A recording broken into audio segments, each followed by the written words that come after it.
Great, fun guy. He seems to have a lot of love for Spinard he was talking to me about, but he also is going to take us over to Las Vegas for his story because it's probably not a crazy, wild Arctic Countries night without going to Vegas. So please welcome Geoff.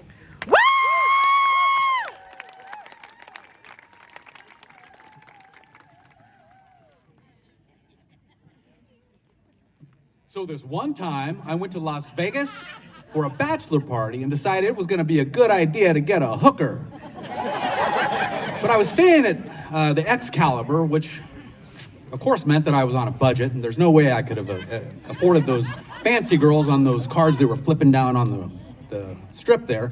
And I needed a discount hooker. And where's the best place to find a discount in Vegas? On Fremont. So it was about 2 a.m, and I decided to get in a cab, and I go down there. I know I'm not gonna find a hooker on just any corner. I need to get off the beaten path. So I get dropped off, and as I wander away from the lights and glamour and glitz and casino lights, and into the inky blackness of sin, I needed to find a bar because it's always better to make questionable choices with more alcohol.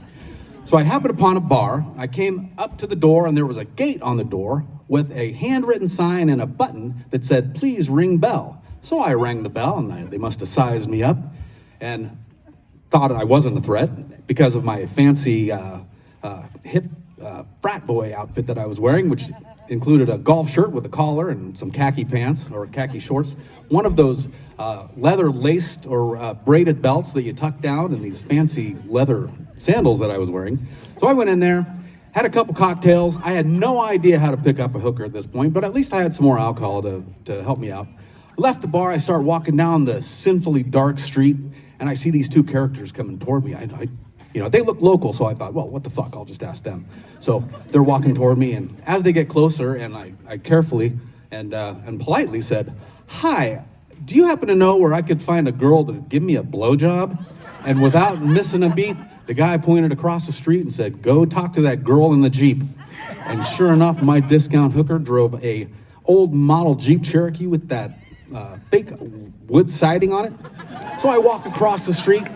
Her window was already down, so I bent down politely, and I said, "Hi, that guy over there said I could come ask you for a blowjob." And she said, "Yeah," and I had a big smile on my face. I said, "Sweet, how much?" And she said, $60, which was well within my discount hooker budget.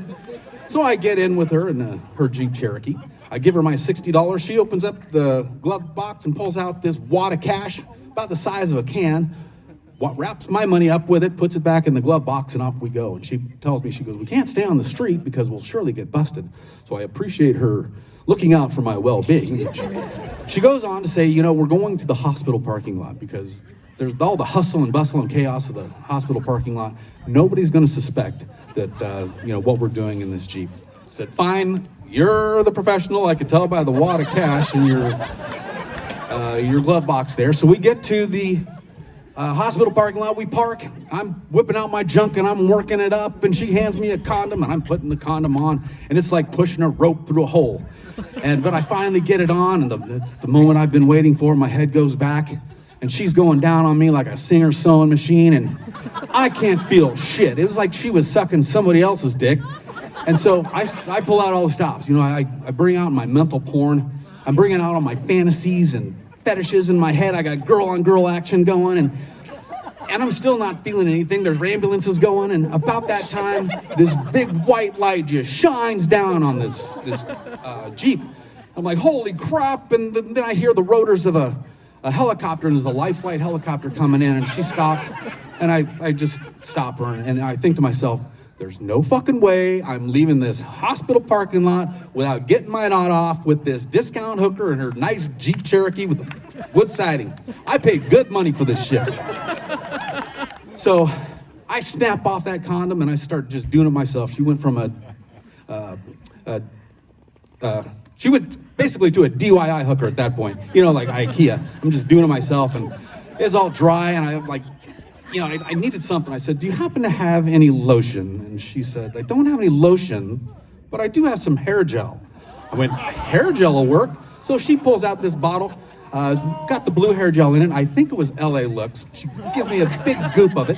So now you can tell kind of the time frame this was going on. Gives me a big goop of it. I start going. I got my fetishes going in my head, and I'm going, and it starts to get sticky and whatever. And she gives me a goop and a couple more goops, and I start to feel it. I'm rolling my eyes back in my head, and oh my God, the best $60 I ever did spend. I got to see an air show with a helicopter. I got to ride in a classic Jeep. I got to go into a Vegas nightclub that is exclusive to those dressed like a preppy golfer like me and a frat boy. What a great night. So, it was in the days before the internet, but I would have certainly given her a very good Yelp review. She was very trustworthy because she trusted me, like she showed me her big wad of cash. She was very accommodating because she, in lieu of lotion, she had the hair gel. And she was very kind and polite, and she took me back to Fremont. So I would give her for my DIY hooker, 5 stars on Yelp.